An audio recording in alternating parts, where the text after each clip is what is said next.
Assalamualaikum warahmatullahi wabarakatuh. Alhamdulillahilladzi an'amana bi ni'matil imani wal islam. Asyhadu an la ilaha illallah wahdahu la syarikalah wa asyhadu anna Muhammadan abduhu wa rasuluh. Allahumma salli wa sallim ala nabiyyina Muhammad wa ala alihi wa sahbihi wa man wala, amma ba'd. Para jamaah yang dirahmati Allah, alhamdulillah pagi ini kita bisa bertemu lagi, dan tentu saja kita harus yakin dengan seyakin-yakinnya, hakul yakin, bahwa apapun yang terjadi pada diri kita ini adalah bagian dari ketentuan Allah, bagian dari keputusan Allah, qada dan qadar Allah. Dan kita harus ridho dengan apapun yang terjadi, dan disitulah ketenangan hidup itu akan terjadi ketika sikap ridho kita, ketika kita menerima apapun yang terjadi pada diri kita. Para jamaah yang dirahmati Allah, kenapa hal ini saya katakan? Karena tadi malam saya banyak berbicara dengan teman-teman saya yang usianya itu sudah masuk dalam usia pensiun. Mereka bercerita, ya, pada umumnya orang yang sudah memasuki masa persiapan pensiun dan pensiun itu resah dan gelisah karena dia membayangkan dia tidak akan mendapatkan posisi penting di dalam hidupnya, dan tentu saja juga dalam hal ini akibatnya dia akan memiliki kekurangan di dalam mencukupi kebutuhan hidupnya, utamanya ketika dia berbicara tentang kepentingan ekonominya. Nah, para jamaah yang dirahmati Allah, saya menjawab dengan jawaban santai. Keperluan kita itu bukannya sesuatu yang bersifat ekonomis. Bahkan saya katakan ada sesuatu yang jauh lebih penting daripada sekedar kebutuhan yang bersifat ekonomis, yaitu kebutuhan yang bersifat psikologis. Saya katakan, sebanyak apapun harta yang kita miliki itu tidak akan membuat kita tenang kalau kita tidak siap untuk menerima harta yang kita miliki itu dan menggunakannya dengan sebaik-baiknya. Demikian juga tidak semua orang yang tidak punya harta itu bersedih, karena ada sejumlah orang yang bisa menerima keadaan dirinya seperti apapun keadaannya. Saya bisa melihat dengan mata kepala bagaimana jamaah saya yang rajin itu, banyak di antara mereka itu orang-orang yang berada di bawah garis kemiskinan. Jadi mereka itu bekerja serabutan, dan dalam situasi pandemi semacam ini penghasilannya tidak menentu, dalam arti ya kadang-kadang dapat, kadang-kadang tidak. Seperti yang kemarin saya ceritakan, ada penjual makanan kecil, dia sering membuat makanan kecil, ada nogosari, ada sawut dan sebagainya, yang setiap hari dia antarkan ke pasar. Dan pernah satu hari dia itu membuat makanan itu 40 biji, 40 buah makanan. Hitungannya kuantitatif kan 40, yang laku hanya 9. Dan dia tetap tersenyum membawa pulang dagangnya yang masih berjumlah 31 buah itu. Nah, ketika dia melewati masjid, ada angkringan yang masih buka. Itu habis asar. Kemudian dia dengan sangat santai mengatakan, "Mas, saya bisa titip dagangan ini?" Dan penjual angkringan di masjid itu dengan senyum mengatakan, "Oh, silakan Pak, dititipkan di sini.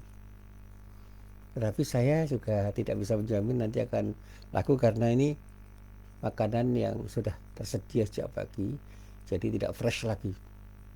Apa kata penjual makanan? "Ya, kita serahkan pada Allah. Saya tawakal saja." Nah, barusan dia letakkan makanan itu, tiba-tiba ada seorang bapak yang mencari makanan kecil untuk pertemuan keluarga kecilnya. Dan keluarga kecilnya itu menginginkan makanan tradisional. Kemudian dia melihat ada makanan kecil di situ yang masih tersedia, ditanyakan pada penjual angkringan, ini berapa Pak satu? 2.000 Pak. Jumlahnya berapa? 31. Ya sudah, saya beli semua. Wah, Masya Allah. Siapa yang menggerakkan hati Bapak itu untuk datang ke penjual angkringan itu, dan siapa yang menggerakkan hati Bapak itu untuk membeli semua makanan yang tersaji dalam jumlah 31 buah itu? Tentu saja Allah. Jadi gayung bersambut. Penjual makanan yang dengan sikap tawakalnya itu menyerahkan makanan pada penjual angkringan, dan dia berdoa kepada ya Allah, berikanlah yang terbaik untukku karena aku tahu ini adalah ujian darimu. Ternyata makanannya laku. Begitu malam hari, kita kira jam 9, anak dari penjual makan itu datang ke penjual angkringan, tanya, makanannya habis berapa Pak? Masih berapa? Sisa berapa? Gak ada yang sisa, Dik. Semuanya habis dibeli orang. Alhamdulillah. Diucapkan begitu. Lalu dia menerima sejumlah uang dari penjual angkringan itu dengan selisih yang cukup besar. Artinya apa? Dia mengatakan, ini biasanya saya jual 1.750 di pasar, tapi karena ini sisa pas, saya jual 1.500 dan saya sudah untung. Bapak sudah mengatakan ini yang 250 itu untuk sedekah di masjid. Apa kata penjual angkringan? Insya Allah saya beli makanan ini per buah 175.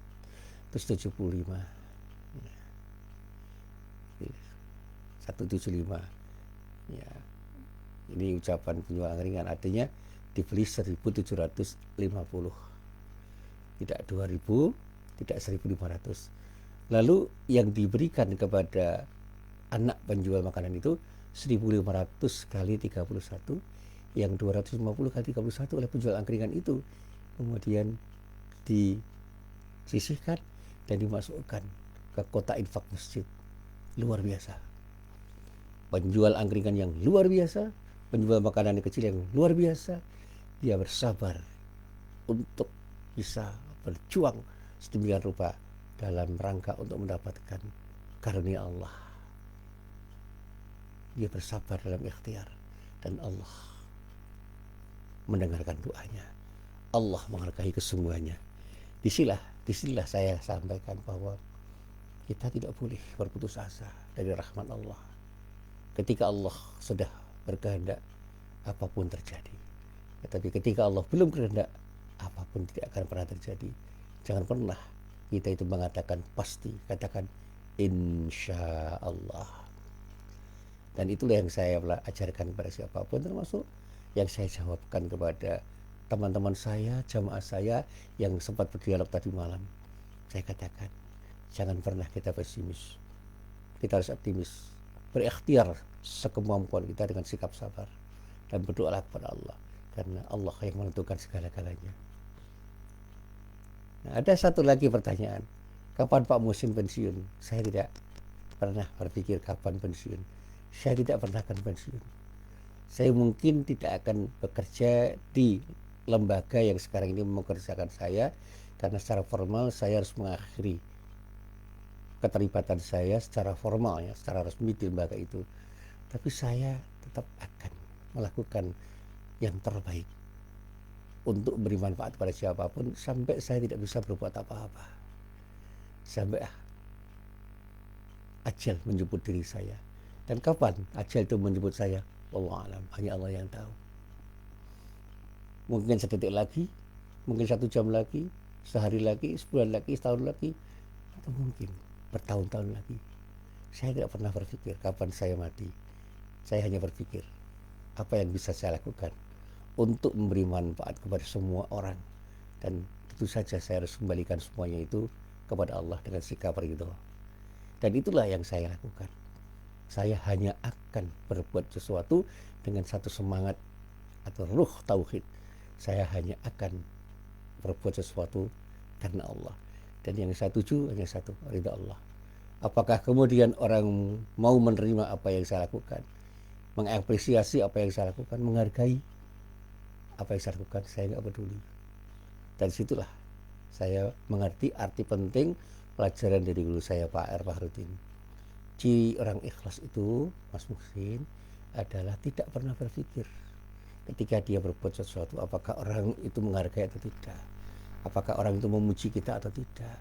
Bahkan ketika orang mencela pun tidak ada masalah. Karena apa? Yang kita tuju bukan itu, yang kita tuju hanya ridha Allah.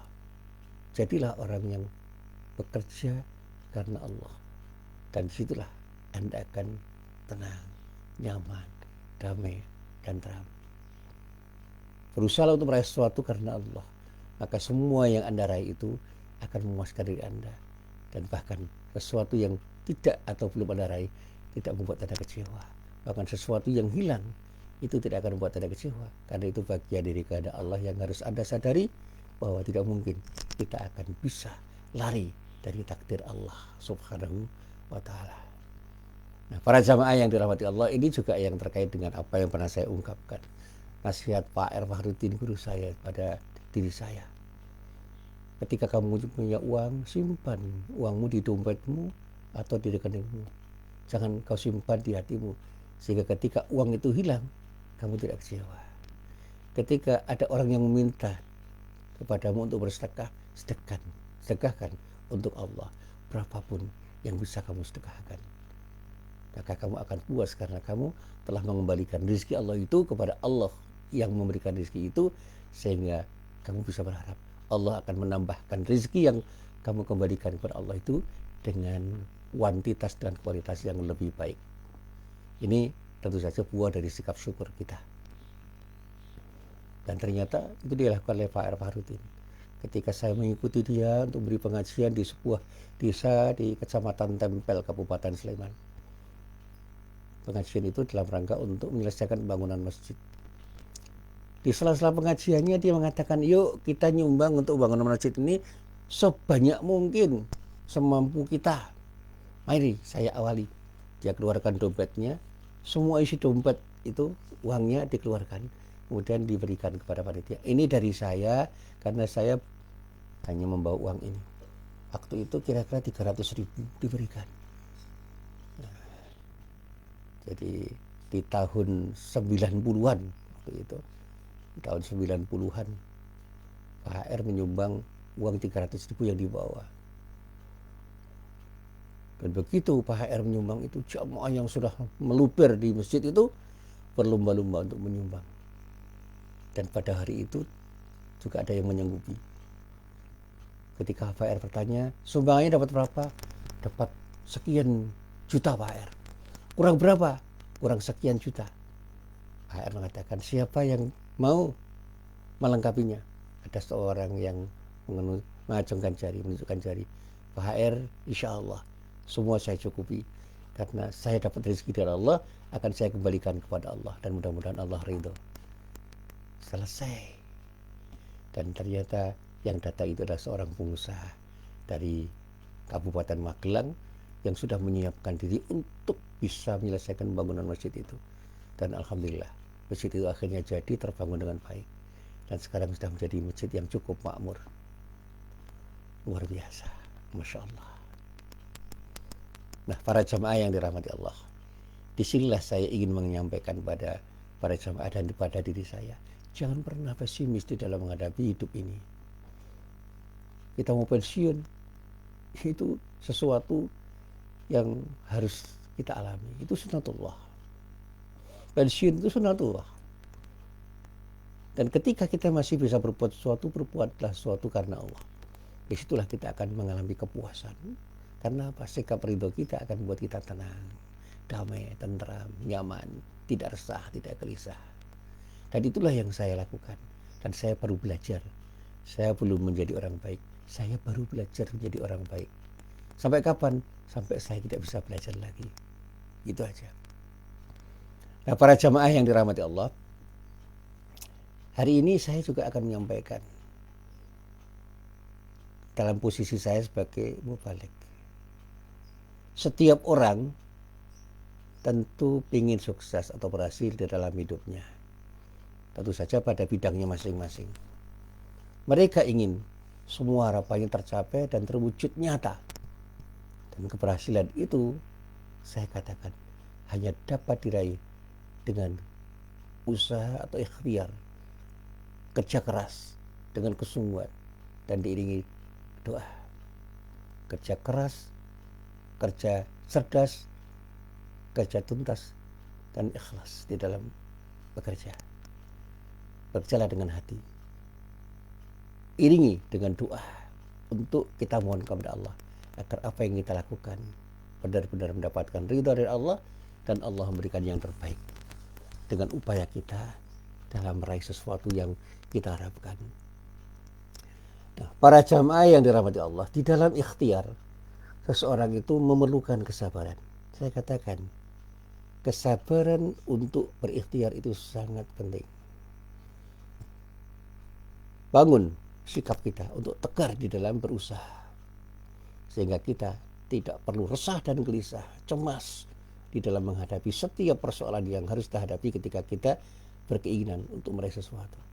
Setiap orang perlu sabar di dalam menjalani setiap proses kehidupannya. Dan Al-Quran menyebutkan bahwa sabar adalah salah satu bentuk cara kita untuk meraih sesuatu yang terbaik. Dan bahkan ketika kita meminta tolong pada Allah, kita harus bisa bersikap sabar. Ketika kita bermohon pada Allah dengan doa kita, harus sabar. Ketika kita berikhtiar, harus sabar. Di dalam sebuah ayat yang terdapat di dalam surah Al-Baqarah ayat 45, Allah menyatakan, A'udzu billahi minasyaitonir rajim, wasta'inu bis-sabri was-salah, wa innaha lakabiratun illa 'alal khashi'in. Wasta'inu, dan minta tolonglah kamu semua bis-sabri, dengan sabar, was-salah, dan salat. Akan seringkali saya artikan begini, jadikan sabar dan salat itu sebagai penolongmu. Artinya apa di sini? Kesabaran dan salat kita itu menjadi sesuatu yang akan bisa membuat kita nyaman di dalam bekerja, di dalam berikhtiar, di dalam berdoa, sehingga apapun yang kita lakukan tidak pernah membuat kita resah, membuat kita gelisah, membuat kita tidak tenang. Semua kita kerjakan dengan tenang karena kita yakin Allah akan berikan yang terbaik untuk diri kita. Dan kenapa harus salat? Karena salat itulah yang akan bisa membuat diri kita semakin dekat kepada Allah, semakin merasakan arti penting kedekatan kita kepada Allah. Dan pada saatnya kita menjadi tenang, dan di saat yang sama ada keteguhan hati untuk melakukan apapun yang kita lakukan dalam rangka untuk meraih sesuatu yang kita harapkan. Tetapi dikatakan wa innaha, dan sungguhnya salat dan sabar ketika kita itu berupaya, berikhtiar, berdoa untuk mohon pada Allah, itu tidak mudah dilakukan oleh orang. Lakabirah, berat, sungguh berat. Illa, kecuali alal khashiin, bagi orang-orang yang khusyuk. Dan khusyuk di sini tidak dikhususkan di dalam salat kata para ulama, tetapi dikatakan oleh para ulama dalam semua hal yang kita lakukan. Orang yang khusyuk itu menikmati apa yang dia lakukan. Orang yang khusyuk itu mencintai apa yang dia lakukan. Passionnya ada di situ, gairahnya ada di situ, konsentrasinya ada di situ, dan dia menikmati setiap langkah yang dia lakukan di dalam semua tindakannya. Dan kalau kita ilustrasikan di dalam sholat, orang yang khusyuk di dalam sholat itu menikmati sholatnya, merasakan keindahan sholatnya, hatinya tenang di dalam sholat. Bahkan sholat itu bisa menjadi hiburan bagi dirinya, sehingga kerinduannya kepada sholat melahirkan ketenangan batin, sehingga di dalam sholatnya dia hadir di hadapan Allah, dan di dalam sholatnya seakan-akan Allah hadir di dalam hatinya, sehingga hatinya itu benar-benar hadir di sisi Allah. Kalau itu kita terapkan di dalam kehidupan kita sehari-hari, insya Allah semua akan nyaman. Jadilah orang yang menikmati, mencintai apa yang kita kerjakan. Jadilah orang yang betul-betul berkhidmat ketika bekerja, apapun yang kita kerjakan. sehingga kita tidak akan merasa tidak nyaman dengan apa yang kita kerjakan dan bahkan merindukan sesuatu yang kita kerjakan. Pada saat kita bekerja, apapun yang kita kerjakan, kita senang, kita gembira karena kita mencintai apa yang kita kerjakan. Makanya ketika saya ditanya setiap habis subuh ngaji Pak Muhsin, iya, itulah yang saya rindukan, itulah yang saya cintai, itulah yang saya harapkan dan saya tunggu-tunggu. Sehingga apapun yang saya lakukan, saya nikmati karena itu adalah bagian dari sesuatu yang saya harapkan bisa saya lakukan setiap habis subuh. Untuk siapa? Untuk Allah. Karena yang saya inginkan hanya ridha Allah. Sehingga saya tidak pernah merasa tidak nyaman ketika apa yang saya sampaikan itu tidak didengar orang, tidak direspon orang, tidak dikarya orang. Dan apapun yang saya lakukan itu karena tujuannya satu, untuk mendapat ridha Allah. Saya selalu hanya bermohon pada Allah, ya Allah, saya berdoa kepadamu, mudah-mudahan Engkau selalu ridho terhadap apa yang saya lakukan. Jadikan apa yang saya lakukan itu sebagai sesuatu yang akan mendatangkan kemanfaatan bagi diri saya dan banyak orang yang mau mendengar apa yang saya katakan. Dan dengan ridho mudah-mudahan hidup di dunia ini menjadi indah dan bisa menjadi bekal kehidupan kami di akhirat kelak. Dan itulah buah khusyuk dari setiap tindakan yang saya lakukan. Dan saya berlatih di dalam sholat saya, meskipun banyak orang yang berkomentar tidak baik, bahkan sinis terhadap apa yang saya lakukan, saya tidak peduli. Karena saya tidak butuh komentar mereka. Saya tidak butuh respon mereka. Yang saya butuhkan adalah ridha Allah. Ini yang selalu saya sampaikan pada diri saya dan semua orang. Ketika kita berbuat sesuatu, lakukan semuanya karena Allah. Disitulah kita akan menikmati apa yang kita lakukan. Dan saya belajar banyak dari Pak R. Fakhrudin, guru saya, yang sampai hari ini selalu saya ingat dan saya doakan mudah-mudahan Allah memberikan tempat yang terbaik bagi dirinya, karena dialah orang yang sangat berpengaruh pada diri saya, termasuk di dalamnya seorang intelektual yang sangat berpengaruh pada diri saya ketika saya mencoba untuk menuangkan pikiran-pikiran saya di dalam tulisan saya. Siapa? Profesor Kunto Wijoyo, Allah yarham. Saya bersahabat dengan anaknya, Mas Punang, yang sekarang menjadi dosen di Universitas Muhammadiyah Jakarta, Fakultas Ekonomi, dan saya takdim pada ibunya, Bu Sulaningsih, dan setiap saya bertemu, saya selalu menyampaikan salam kepada keluarganya, dan saya selalu mengatakan dalam doa-doa saya sering saya sebut nama almarhum Pak Kunto Wijoyo, karena orang inilah yang menurut saya sangat berpengaruh di dalam kehidupan saya ketika saya menulis, karena tuangan-tuangan tulisan saya itu banyak dipengaruhi oleh tulisan-tulisan Pak Kunto Wijoyo dan hasil interaksi saya dengan Pak Kunto Wijoyo ketika beliau menjadi guru saya. Tidak formal, saya tidak pernah kuliah di UGM, tapi beliau selalu bersahabat dengan saya dan saya menjalin bersahabat dengan beliau sampai akhirnya beliau dipanggil oleh Allah Subhanahu wa Ta'ala. Nah, para jamaah yang dirahmati Allah, selanjutnya saya mencoba untuk menelaah sabda Nabi Muhammad SAW yang ketika itu beliau mengatakan, as-sabru nisful iman. Sabar itu adalah setengah dari iman. Wal yaqinu al-imanu kulluh. Dan keyakinan itulah yang disebut iman secara keseluruhan. Artinya ketika kita itu betul-betul yakin terhadap sesuatu yang kita ketahui, yang kita alami, yang kita lakukan, disitulah iman itu ada di dalam dada kita. Nah, ketika kita beriman kepada Allah dengan sepenuh keyakinan, disitulah iman itu ada di dalam dada. Tetapi ketika kita setengah yakin atau tidak sepenuhnya yakin, berarti iman belum masuk ke dalam hati kita. Iman itu mempersyaratkan masuknya kepercayaan yang kita miliki itu di dalam hati kita sepenuhnya. Dan itulah yang disebut al-yaqin, keyakinan. As-sabru nisful iman wal yaqinu al-imanu kulluh. Sabar adalah setengah dari iman dan keyakinan adalah keseluruhan dari iman. Keyakinan adalah seluruh keimanan.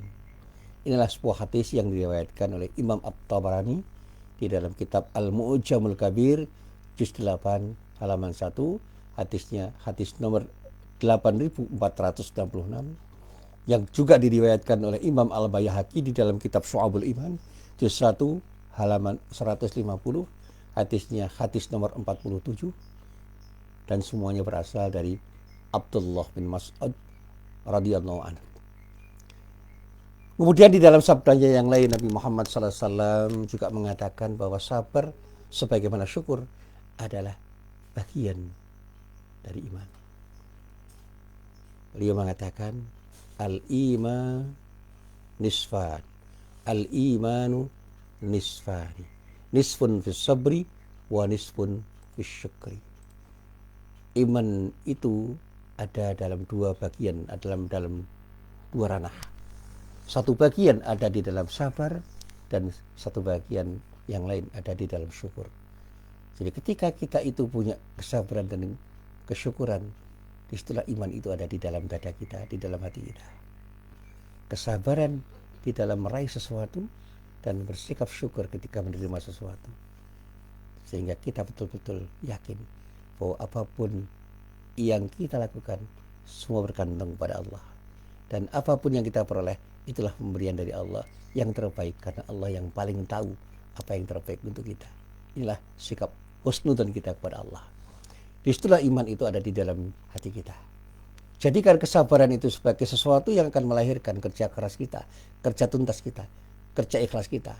Dan pada saatnya kita benar-benar akan bisa melakukan tindakan yang terbaik karena kita berhasil dengan secara bijak mengerjakan sesuatu yang kita kerjakan karena kesabaran itu. Dan ketika kita mendapatkan sesuatu, syukurilah. Dan sikap syukur itu akan membahagiakan diri kita, karena bahagia itu terjadi sebagai akibat dari sikap syukur kita ketika kita menerima pemberian apapun dari Allah, kapanpun dan dimanapun kita berada. Para jamaah yang dirahmati Allah, di dalam sebuah kitab yang berjudul Al-Fawaid, Ibnu Qayyim Al-Jauziyah itu menegaskan begini: kedudukan sabar di dalam iman laksana kepala bagi seluruh tubuh. Apabila kepala sudah terpotong, maka tidak ada lagi kehidupan di dalam tubuh. Wah, ini metafor yang luar biasa. Dia mengatakan kedudukan sabar, posisi sabar di dalam iman itu laksana kepala bagi seluruh tubuh. Apabila kepala sudah terpotong, maka tidak ada lagi kehidupan di dalam tubuh. Jadi ketika sabar itu sudah tidak ada, maka iman itu sudah hilang. Dan bahkan ketika kita lanjutkan, ketika sikap syukur itu sudah tidak ada, iman itu tinggal separuh. Karena apa? Kita hanya punya kesabaran. Sebaliknya kalau kita hanya bisa bersyukur tetapi belum bisa bersabar, kita baru punya setengah dari iman. Untuk punya iman dengan keyakinan yang penuh, jadilah kita menjadi orang yang sabar di dalam berproses untuk meraih sesuatu yang terbaik dari Allah, dan bersyukur atas perolehan kita apapun yang kita peroleh, sehingga kita tidak perlu menyesali apapun yang kita peroleh, dan kita tidak pernah mengeluh ketika kita berupaya untuk memperoleh sesuatu yang kita lakukan dalam hidup ini. Para jamaah yang dirahmati Allah, saya tegaskan kembali, ikhtiar atau upaya kita adalah kewajiban kita. Allah yang akan menentukan apa yang terbaik untuk diri kita. Takdir itu adalah hak prerogatif Allah. Jadi kewajiban kita itu hanya berikhtiar. Manusia tidak pernah tahu takdirnya, dan karena itu dia harus berikhtiar untuk menemukan dan menjalani takdirnya itu sampai akhir hayat. Dan bahkan takdir Allah yang ada pada sisi Allah itu adalah sesuatu yang harus kita cari dengan ikhtiar kita. Dan ikhtiar itu adalah bagian dari proses untuk menuju takdir Allah, proses di dalam menggapai takdir Allah. Sehingga ketika Umar itu ditanya, ya Umar, kenapa kau hindari ini untuk melakukan itu? Dia katakan, saya sedang lari dari takdir Allah menuju takdir Allah yang lain. Artinya di sini Umar berilustrasi, saya tidak ingin terjebak dalam ketidakbaikan, dan saya ingin kebaikan dari Allah, sehingga saya harus menuju sesuatu yang menurut saya baik. Kapan Umar itu mengatakan hal itu? Ketika ada pandemi. Dalam waktu itu disebut ta'un. Ketika terjadi pandemi seperti sekarang ini, Umar yang mau pergi ke Syam, daerah yang sedang dilanda pandemi, yang dinamakan ta'un, sekarang bisa diilustrasikan seperti pandemi COVID-19. Umar tidak ke sana, dia kembali ke Madinah, tidak jadi ke sana. Ketika dikatakan, ya Umar, kenapa engkau takut untuk berhadapan dengan takdir Allah? Saya tidak takut, saya hanya menghindari takdir Allah yang tidak baik untuk menuju takdir Allah yang baik. Saya kembali ke Madinah karena Allah, dan tadi saya ingin berangkat ke Syam karena Allah.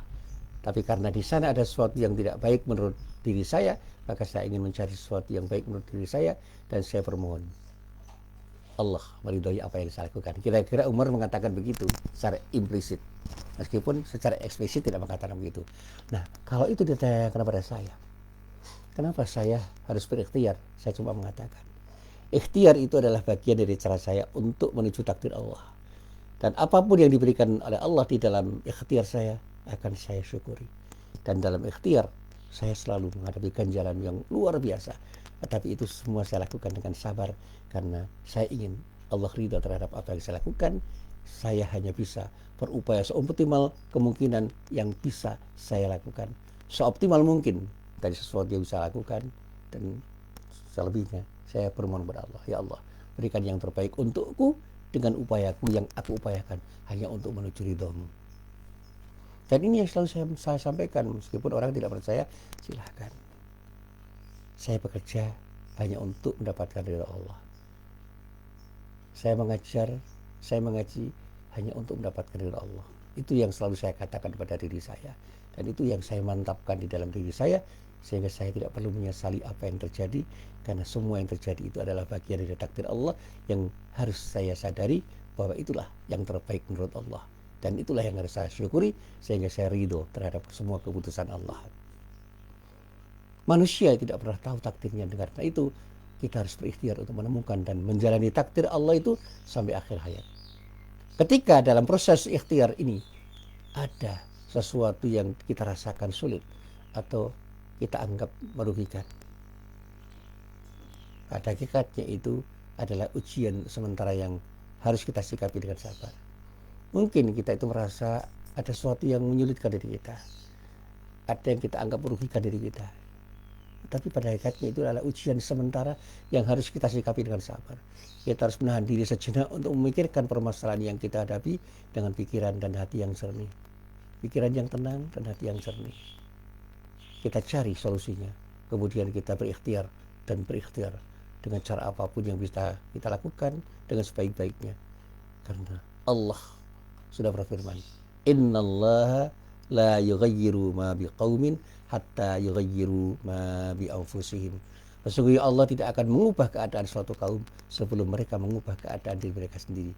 Jadi perubahan itu akan terjadi karena ikhtiar kita, dan tentu saja ikhtiar kita itu akan berhasil untuk kita peroleh apa yang kita inginkan, kita harapkan karena ridha Allah. Jadi berikhtiarlah untuk mencari takdir Allah.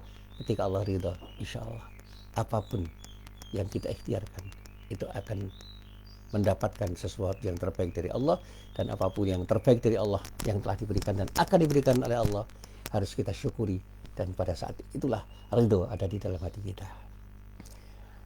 Nah, para jamaah yang dirahmati Allah, sekali lagi sabar. Dalam hal ini saya sering mengutip apa yang dikatakan oleh Imam Ghazali, yang dikatakan oleh beliau di dalam kitab Ihya Ulumuddin. Itu kata Imam Ghazali, sabar itu termasuk sesuatu yang mengindikasikan ketaatan kita pada Allah. Ikhtiar itu sendiri merupakan bentuk ketaatan kita kepada Allah. Karena itu kewajiban dari Allah yang dibebankan kepada setiap diri kita itu harus kita jalani. Bersabarlah untuk menunjukkan bahwa kita taat kepada Allah. Sabar itu adalah bentuk ketaatan kepada Allah. Dan kesabaran kita untuk taat itu adalah satu proses berlatih. Ketaatan kita kepada Allah dengan sabar itu adalah salah satu cara kita berlatih untuk bersabar. Ketaatan kita untuk tidak berbuat maksiat karena Allah itu adalah proses berlatih untuk bersabar. Dan ketenangan kita di dalam menghadapi musibah itulah bentuk kesabaran kita untuk melatih diri ketika kita mendapatkan ujian apapun dari Allah. Dan ikhtiar kita untuk melakukan apapun yang kita lakukan itu adalah salah satu cara kita untuk tegar di dalam kehidupan, dan pada saatnya kita akan mendapatkan sesuatu yang terbaik dari Allah, karena kita selalu berikhtiar untuk mendapatkan yang terbaik dan bersabar di dalam berikhtiar untuk tidak berputus asa dalam ikhtiar kita. Dan selanjutnya Imam Ghazali mengatakan sabar dalam ketaatan itu melaksanakan tugas atau kewajiban dengan ikhlas, tidak menggerutu, tidak mengeluh saat menghadapi kesulitan di dalam upaya kita untuk meraih yang terbaik dari Allah. Tetapi apabila seorang berkeluh kesah saat melaksanakannya, kata Imam Ghazali, yang demikian itu belum termasuk sabar, terutama ketika kita beribadah kepada Allah. Ketika sholat jangan mengeluh, ketika berpuasa jangan mengeluh, ketika berhaji jangan mengeluh, ketika berzakat jangan mengeluh. Lakukan semuanya itu dengan hati, dan lakukan semuanya itu dengan sepenuh keyakinan kita bahwa semuanya akan mendapatkan yang terbaik dari Allah Subhanahu wa taala. Konon saya meminjam beberapa ungkapan dari Ustadz Adi Hidayat, Ustadz Abdul Somad, dan Ustadz yang lain. Abdullah bin Abbas itu pernah mengatakan bahwa sabar di dalam menjalani kewajiban Allah itu pahalanya 300 derajat. Itu kata para ustadz. Saya tidak mempersalahkan jumlahnya, tapi saya pahami luar biasa sabar itu. Ketika kita bersabar di dalam menjalankan kewajiban Allah, nilai pahalanya sangat tinggi. Dan sabar itu adalah sikap paling baik di dalam menghadapi setiap persoalan hidup kita. Sehingga Rasulullah mengatakan dengan bahasa yang luar biasa, "Waman yatasabbar yusabbirullahu wa ma utiya ahadun ata'an khairan wa ausa'a minas sabri." Siapa saja yang bersabar, maka Allah akan menjadikan dirinya penyabar. Dan tiada pemberian yang Allah berikan kepada seseorang yang lebih baik dan lebih luas manfaatnya dibanding kesabaran. Jadi kesabaran itu pemberian Allah yang luar biasa, yang tidak ada bandingnya. Inilah hadis yang diriwayatkan oleh Imam Bukhari di dalam kitab Sahih Al-Bukhari juz 2 halaman 151, hadisnya hadis nomor 1469, dan juga hadis yang diriwayatkan oleh Imam Muslim di dalam kitab Sahih Muslim juz 2 halaman 103, hadisnya hadis nomor 2471, dan semua berasal dari sahabat Abu Sa'id Al-Khudri radhiyallahu anhu.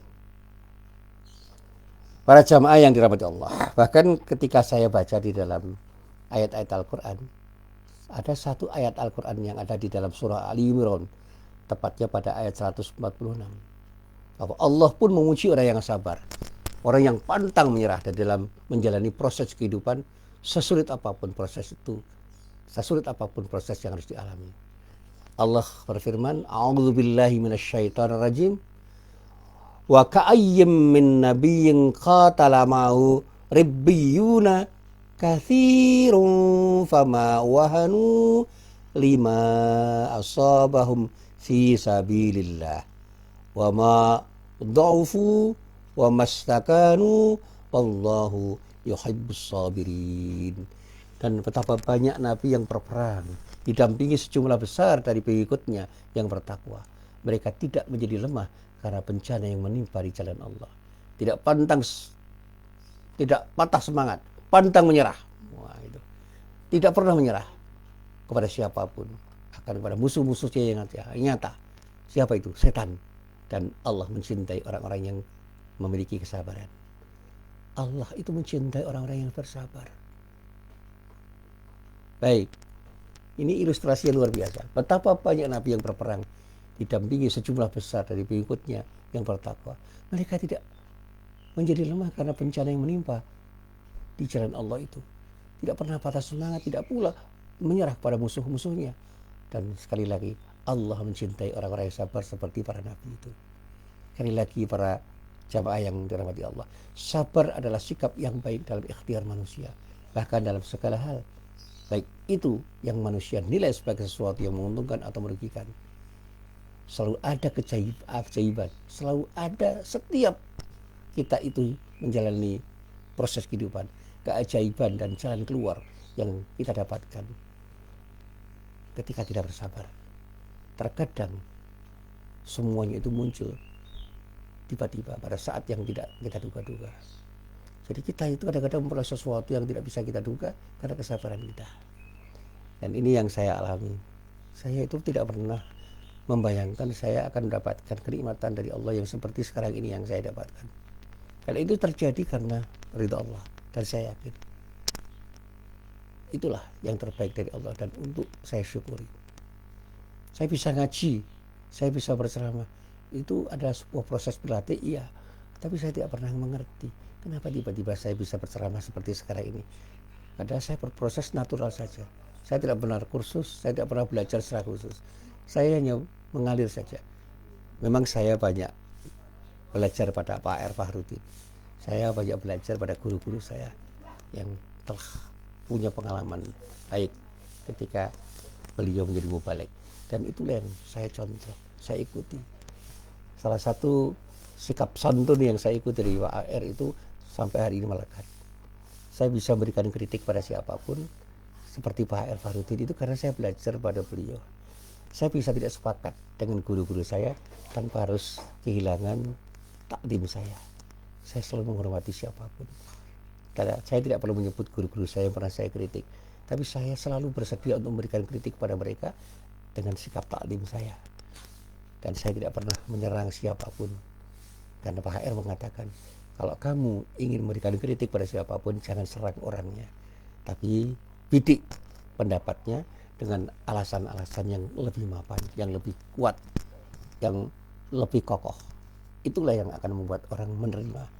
Tetapi itu harus juga diiringi dengan kesantunan. Jangan pernah Anda memberikan kritik kepada orang dengan sikap yang tidak santun. Lakukan semuanya dengan kelembutan. Nah, para jamaah yang dirahmati Allah, akhirnya saya perlu mengutip kembali hadis yang dulu pernah saya ungkapkan. Sebuah hadis yang diriwayatkan oleh Imam Muslim dari Suhaib bin Sinan radhiyallahu anhu. Di dalam kitab Sahih Muslim juz 8 halaman 27, hadisnya hadis nomor 7692. Apa hadis Rasulullah itu? Rasulullah dinyatakan oleh Suhaib bin Sinan pernah bersabda, "Ajaban li amril mu'min." Sungguh menakjubkan bagi seorang mukmin, pada diri seorang mukmin, menakjubkan urusan orang yang beriman. Siapa orang yang beriman yang menakjubkan itu?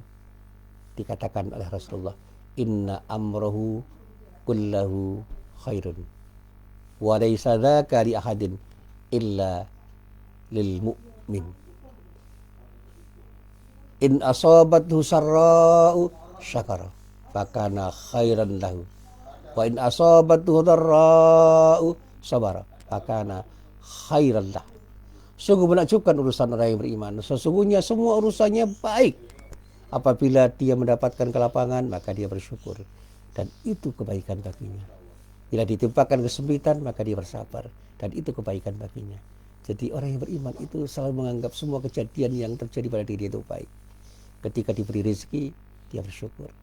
Ketika dia diberi musibah, dia bersabar. Sehingga tidak ada yang menyulitkan dirinya, tidak ada yang buat dia sedih. Dia gembira di dalam kenikmatan apapun yang diberikan Allah dengan sikap syukurnya, dan dia selalu tenang di dalam menjalani hidup ini karena dia punya sikap sabar untuk menghadapi kesulitan sesulit apapun yang dia alami ketika dia berproses untuk meraih sesuatu yang terbaik dari Allah. Nah, para jamaah yang dirahmati Allah, inilah apa yang bisa saya sampaikan dalam pengajian saya pada pagi hari ini. Mudah-mudahan bermanfaat. Billahi taufiq wal hidayah. Assalamualaikum warahmatullahi wabarakatuh.